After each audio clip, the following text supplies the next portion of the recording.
फुकरे का तीसरा भाग हाजिर है। इसमें कोई बड़ा सितारा नहीं है, फिर भी इस मूवी के पहले दो भाग बॉक्स ऑफिस पर सफल रहे थे और कामयाबी के पीछे लाली, चूचा, हनी, भोली पंजाबन और पंडित जी जैसे दिलचस्प कलाकार रहे हैं जिन्हें दर्शकों ने खूब पसंद किया है। तो आइए दोस्तों, आज हम एक्सप्लेन करने वाले हैं फुकरे 3 मूवी को। वीडियो अगर अच्छा लगे तो वीडियो को लाइक जरूर कीजिएगा और इसी तरह की वीडियोस पाने के लिए आप हमारे चैनल को भी सब्सक्राइब कीजिएगा ताकि आपको इसी तरह के लेटेस्ट और फ्रेश कंटेंट मिलते रहे। तो कहानी का आरंभ एक गाने से होता है जहाँ पार्ट 1 और 2 को समेटते हुए कहानी तीसरे भाग तक पहुँचती है। तो पिछली कड़ी में सीएम ने हनी, चूचा, लाली और पंडित जी के लिए एक डिपार्टमेंटल स्टोर खोला था, मगर थर्ड पार्ट तक आते आते ये फुकरे दोबारा फुकरेगिरी पर उतर आए हैं क्योंकि जो स्टोर है वो ठीक ढंग से नहीं चल पा रहा है और पैसे भी बहुत ही कम जनरेट हो पाते हैं। तो ये लोग चूचा के देजाचू की मदद से फिर से फुकरेगिरी पर उतर आए हैं और स्टोर से ज्यादा पैसा तो वो देजाचू से कमा लेते हैं, लेकिन अभी भी उनके पास इतना पैसा नहीं है कि वो कुछ बड़ा कर लें। बस ये मान लीजिए कि उनकी जिंदगी बस कट रही है। जिसके बाद हमें दिखाई जाती है भोली पंजाबन को, जो कि क्रिमिनल की दुनिया को छोड़कर अब पॉलिटिक्स में कदम रखना चाहती है और वो जल संसाधन मंत्री के पद के लिए चुनाव लड़ना चाहती है। और भोली पंजाबन को ढींगरा नाम का एक बहुत बड़ा पानी सप्लायर स्पॉन्सर्ड कर रहा है और वो भी बहुत ज्यादा खतरनाक आदमी है, लेकिन भोली पंजाबन को बहुत अच्छे से मालूम है कि वो अकेले तो कुछ भी नहीं कर सकती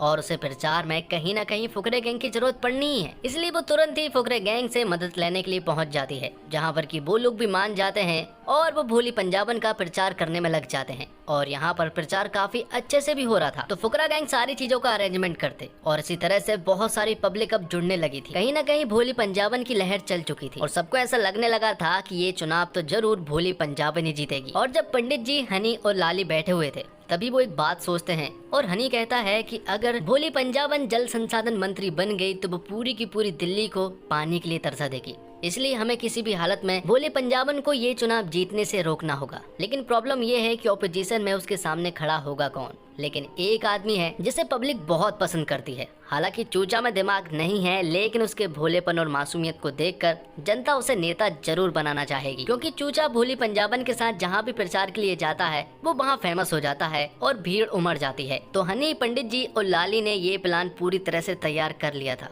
अब वो किसी भी हालत में भोली पंजाबन को ये चुनाव जीतने से रोकेंगे और अगर ठीक से प्रचार करे तो ये चुनाव जरूर चूचा ही जीतेगा। और जब ये लोग प्लान बना रहे होते हैं तो इस प्लान के बारे में चूचा को भी मालूम चल जाता है और जब उसे ये बातें मालूम चल जाती है तो वो अगले ही दिन भोली पंजाबन के पास पहुंच जाता है और सभी के सामने कहने लगता है कि वो उसके ऑपोजिशन में खड़ा हो रहा है और उन्होंने नॉमिनेशन का फॉर्म भी भर दिया है। दरअसल में चूचा भोली पंजाबन से प्यार करता है और उससे शादी भी करना चाहता है, इसलिए वो यहाँ पर उसे सब कुछ बता देता है। अब आगे हम देखते हैं पंडित जी को, जो कि प्लान बना रहे होते हैं कि इस चुनाव को जीतने में कम से कम कितने पैसों की जरूरत पड़ेगी। वो यहाँ पर हिसाब लगाते हैं और कम से कम 50 लाख रुपए की जरूरत पड़ेगी, तब जाकर ही हम ये इलेक्शन जीत पाएंगे। जब वो लोग प्लान बना ही रहे होते हैं तभी यहाँ पर हम देखते हैं कि भोली पंजाबन के बॉडीगार्ड एडी और बॉबी आ जाते हैं और वो उनसे कहते हैं कि हम तुमसे एक डील करना चाहते हैं। वो कहते हैं कि हम यहाँ पर भोली पंजाबन से छिप कर आए हैं और वो उनसे एक बहुत बड़ी डील करना चाहते हैं। वो उनसे कहते हैं कि साउथ अफ्रीका में उनकी हीरे की एक बहुत बड़ी खदान है, लेकिन वहाँ पर हीरा मिल नहीं रहा है, इसलिए हम चाहते हैं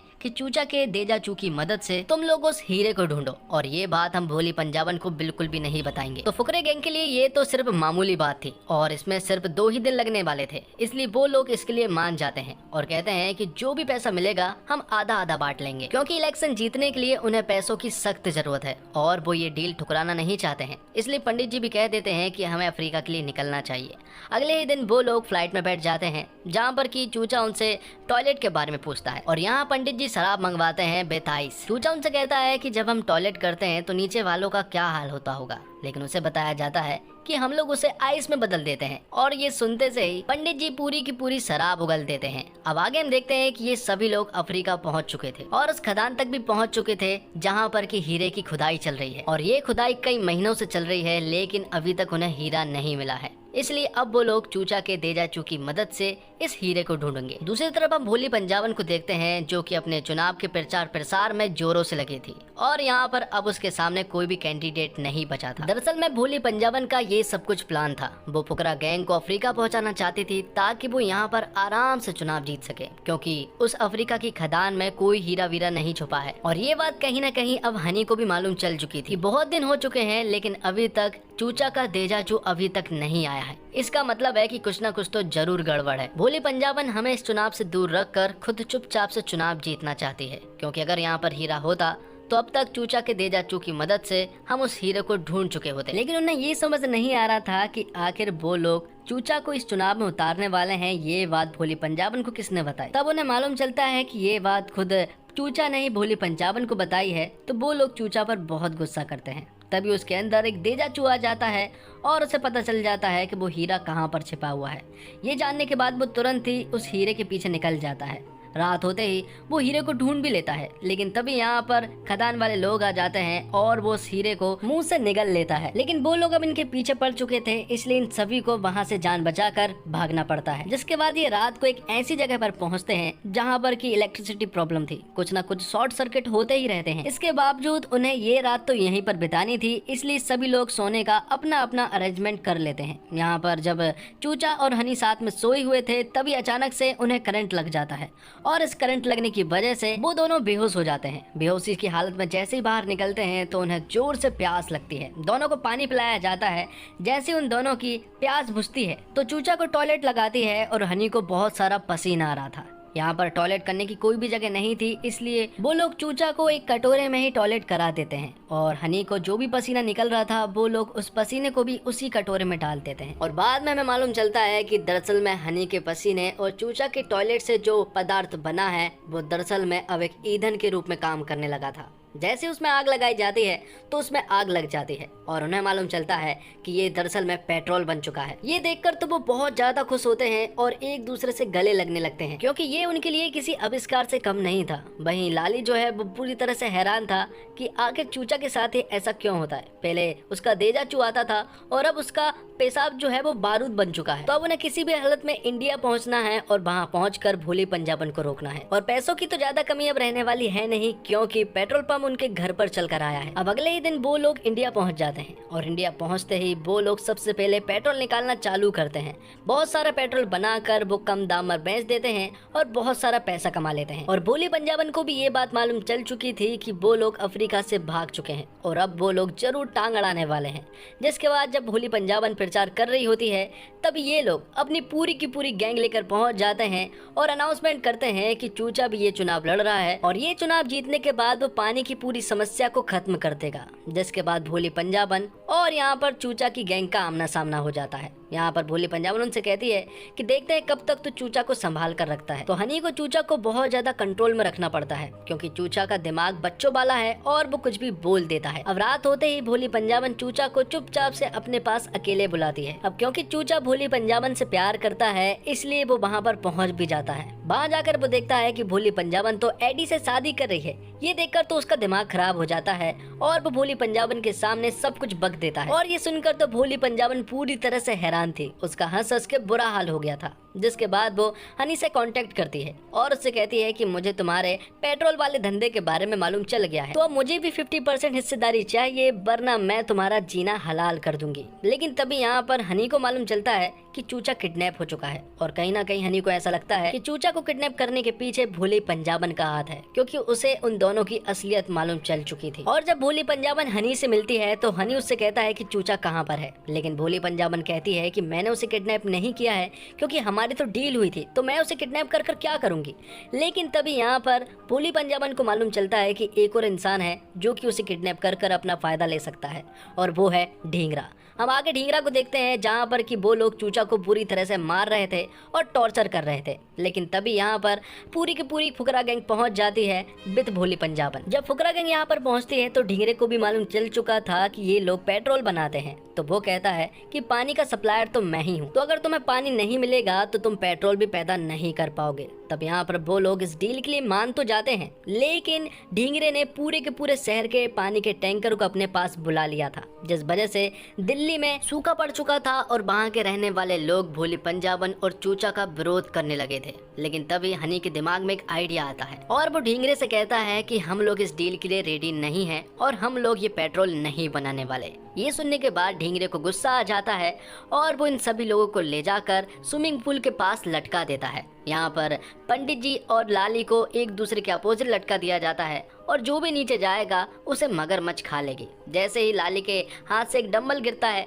तो यहाँ पर पंडित जी की जान जाते जाते बचती है। तो पेट्रोल बनाने के मानने के अलावा इनके पास कोई और रास्ता नहीं था, इसलिए ये लोग जब हाँ बोलने ही वाले होते हैं कि तभी यहाँ पर बहुत बड़ी भीड़ आ जाती है। और दरअसल में ये भीड़ कैसे आई वो भी मैं आपको बता देता हूँ। जब ये लोग ढींगरे के पास जा रहे थे तब यहाँ पर हनी ने बॉबी और एडी से बात की और वो भी अब हनी के साथ मिल चुके थे और उनके मोबाइल से उन्होंने सोशल मीडिया पर एक वीडियो अपलोड की जिसमें कि चूचा ने एक सॉलिड स्पीच दी थी और कहा था कि मैं तुम्हें पानी दिलाऊंगा और उन्हें लोकेशन भी दे दी थी। इसलिए सारी भीड़ यहाँ पर आ चुकी थी और ढींगरे के लोगों का बुरा हाल कर दिया था और सारी भीड़ ने मिलकर पूरी की पूरी फुकरा गैंग को भी बचा लिया था। तो दोस्तों फिल्म का ओपनिंग ट्रैक है जिसमें पिछले दोनों फिल्मों की स्टोरी बताई जाती है। फ्लैशबैक फुटेज के जरिए वो काफी अच्छा लगा और विपुल की राइटिंग काफी अच्छी थी और वो आपको फिल्म से जोड़े रखती है। जैसे ही फिल्म खिंचती है तो वह ऐसा कोई जोक या ट्वीट ले आते हैं जिससे वापस फिल्म की कहानी ट्रैक पर आ जाती है। हालांकि फिल्म में जो पॉटी को लेकर बहुत बातें हैं वो थोड़ी अजीब लगती है और फिल्म का पहला हाफ कैरेक्टर्स और नए नैरेटिव्स को समझाने में ही चला जाता है। वहीं दूसरे पार्ट से कहानी में मजा आता है। फुकरे 3 में पहले दोनों पार्ट की तरह सोशल मैसेज है, लेकिन ये पार्ट उतना ईमानदारी के साथ उस ट्रैक पर नहीं चलता है। एक समय पर ऐसा लगता है कि यह स्क्रिप्ट में काफी हद तक थोपा हुआ है केवल सामाजिक टिप्पणी का स्पर्श जोड़ने के लिए। और एक शब्द में कहा जाए तो ये एक फुकरी फिल्म है जो आपको अपने स्टाइल में खूब इंटरटेन करती है। फर्स्ट हाफ काफी मजेदार है, एक के बाद एक ऐसे फनी डायलॉग आते हैं जो आपको खूब हंसाते हैं। फर्स्ट हाफ में आपको सीट से उठने का मौका नहीं मिलता है। सेकंड हाफ थोड़ा कमजोर है, ऐसा लगता है ज्यादातर जोक फर्स्ट हाफ में यूज हो गए हैं। सेकंड हाफ में सोशल मैसेज पर ज्यादा जोर दिया गया है, लेकिन कुल मिलाकर ये फिल्म अपने नाम और अपनी फ्रेंचाइजी की इज्जत रखती है और वो करती है जिसके लिए फुकरे गैंग सालों से मशहूर है। और वरुण शर्मा यानी चूचा फिल्म की जान है और वरुण ने अपने स्टाइल में गजब का काम किया है। उन्हें देखते ही आपकी हंसी छूट जाती है और सही मायने में फिल्म के हीरो वरुण ही है और इसमें कोई शक नहीं है कि फुकरे वरुण की वजह से ही इतनी पॉपुलर फ्रेंचाइजी है। हनी के किरदार में पुलकित सम्राट हमेशा की तरह फिट है, वो इस गैंग का बहुत खास हिस्सा है और ये बात इस बार भी साबित होती है। पंडित जी के किरदार में पंकज त्रिपाठी ने जान डाल दी है, उनका रोल भी बड़ा है और इसकी वजह ये भी है कि इंडस्ट्री में उनका कद भी बड़ा है। लाली के किरदार में मनजोत सिंह शानदार है। भोली पंजाबन यानी ऋचा चड्ढा को इस बार स्पेस कम मिला है और इनका किरदार भी काफी कमजोर लगता है। और फिल्म फुकरे 3 पूरी तरह से पंडित जी और चूचा की कहानी है। पंडित की भूमिका में पंकज त्रिपाठी ने सहज अभिनय से प्रभावित किया है। वह अंग्रेजी की पंच लाइन इतनी सहजता से बोलते हैं कि सुनकर हंसी आ जाती है और इस दौरान उनके चेहरे के जो भाव हैं वही असल अभिनय है। पंकज त्रिपाठी ने अपनी पिछली फिल्म ओ माय गॉड 2 में जो असर छोड़ा था, फिल्म फुकरे 3 उसी का जमुना पार तक का एक्सटेंशन है। चूचा की भूमिका में वरुण शर्मा ने भी पंकज त्रिपाठी को बराबर की टक्कर दी है। किसी हास्य कलाकार पर किसी हिंदी फिल्म का इस तरह से आश्रय होना बहुत कम देखने को मिलता है। चूचा की ये परफॉर्मेंस जॉनी वॉकर, महमूद जैसे सितारों की याद दिलाती है। ये वो कलाकार है जिनके नाम पर फिल्में बिका करती थी। वरुण शर्मा को अगर अच्छी कहानियां और अच्छे निर्देशक मिलते रहे तो वह इस पोजीशन के पास तक तो पहुंच ही सकते हैं। और फिल्म के बाकी कलाकारों की फ्रेंचाइजी से अगर किसी तरह धीरे धीरे विदाई करके नए कलाकारों को इसमें शामिल किया जाए तो इसकी ताजगी बरकरार रह सकती है। भोली पंजाबन का किरदार अब थोड़ा बोर लगने लगा है, हालांकि लगती वह अभी भी इस किरदार में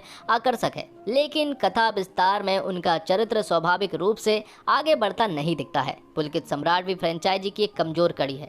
मुख्य धारा के सिनेमा से करीब करीब बाहर हो चुके पुलकित के किरदार की अपनी कमजोरियां भी है और उनके अभिनय में भी अब वह रास नहीं दिखता है। हाँ, लाली की भूमिका में मनजोत सिंह का काम सराहनीय है। और इसी के साथ ये वीडियो यहीं पर खत्म होता है। तो दोस्तों उम्मीद करता हूँ आपको वीडियो पसंद आई होगी। वीडियो पसंद आई हो तो वीडियो को लाइक जरूर कीजिएगा और इसी तरह की वीडियोस पाने के लिए आप हमारे चैनल को भी सब्सक्राइब कीजिएगा ताकि आपको इसी तरह के लेटेस्ट और फ्रेश कंटेंट मिलते रहे। मिलते हैं एक और कमाल की वीडियो के साथ, तब तक के लिए आप हमारे चैनल के साथ बने रहिए। धन्यवाद। जय हिंद, जय भारत, जय श्री राम।